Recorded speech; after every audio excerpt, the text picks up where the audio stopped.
যে পথ তোমায় তার কাছে নিয়ে যায়, তুমি না হয় সেই পথেই চলো।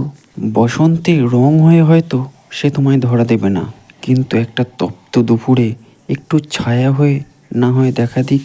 রং বেরঙের আলো রোশনাই না হোক, সে হোক ঘন আঁধারের মধ্যে এক টুকরো ছোট্ট প্রদীপ।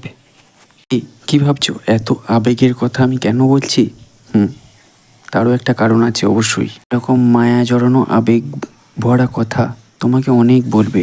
তোমার অনেক কাছের বন্ধু এরকম তোমার খুব প্রিয়জন হওয়ার চেষ্টা করবে, কিন্তু না, তুমি যতদিন তাকে অ্যাভয়েড করে না চলতে পারো, যতদিন না মুখে স্পষ্ট না বলতে পারবে, তোমার জীবনটাকে তুমি কোনোদিনই সাজাতে পারবে না।